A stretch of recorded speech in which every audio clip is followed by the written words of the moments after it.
could give my middle school self any advice, it would be to not be so hard on myself. I was so mean to myself. I was being bullied and I would take that personally, which I know was really hard, but then I would talk to myself. Nothing I did was good enough. Nothing I said was good enough. I wasn't good enough. My grades weren't good enough. I would tell myself that. That's so evil and detrimental to your mental health and who you are as a person. And I wish I could take that back, and I wish I could tell my younger self that I was awesome. Awesome. There was nothing wrong with me, and that I was just a kid going through a time where everybody else is still figuring out what they like and what they like about themselves, and I shouldn't be so hard on myself. Just ask for help when you need it. There's nothing wrong with it. There's nothing weak about it. These are misconceptions I had, honestly, up until junior year of high school, and this affected me in terms of where I could have gone to college because my academics weren't as good as they could have been if I asked for help or things like that. Middle school is a time where it's really uncertain and nobody really has the answers.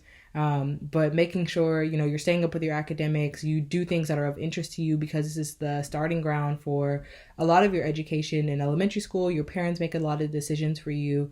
But in middle school, you're able to say, I want to play sports, or I'm interested in the math leagues. But it's a time for you to really grow and really figure out who you are, but just know you're not going to figure it out all in middle school. It's just the beginning. Life is full of learning opportunities, so definitely if you like art, take an art class. If you like math, take a math class, but never stop learning and keep improving yourself. When I was in middle school, I don't really speak English, but I learned that I have to step outside my comfort zone to talk to more people in order to get my English to the next level. And here I am right now, talking to you guys. You're going to make mistakes, but that's how you learn, and that's how you become a stronger, better, more intelligent person. Fun and challenging times are ahead, and I would tell myself that it's okay to ask for help, and that's probably one of the most important skills you can learn. I've learned that teachers and professors are really happy to support you and spend time with you and get to know you better. So asking questions is a great way to do that. Being patient with myself is something that I wish I had known earlier, is that things will work out. It's at a time where everybody else is growing and doing different things, and you're at a really malleable time. Your brain is being stretched. Your parents are telling you one thing, your friends, your family, your school, all these things.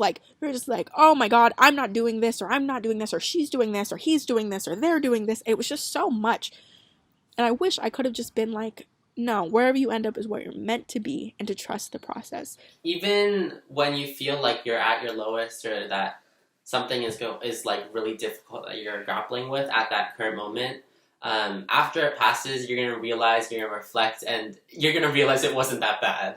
I would tell myself to, be myself, and don't let anyone peer pressure you into something that you're not. Follow your passions, follow your interests. Whatever was happening back when I was 11 to 13, that those problems will resolve themselves, and that I should be focusing on myself, and bettering myself, and surrounding myself with people who I knew would appreciate and accept me for all that I am and all that I was back then, and to really just love myself a lot harder, because I love the confident me that I grew out of my aim high experience, and I know that you will too.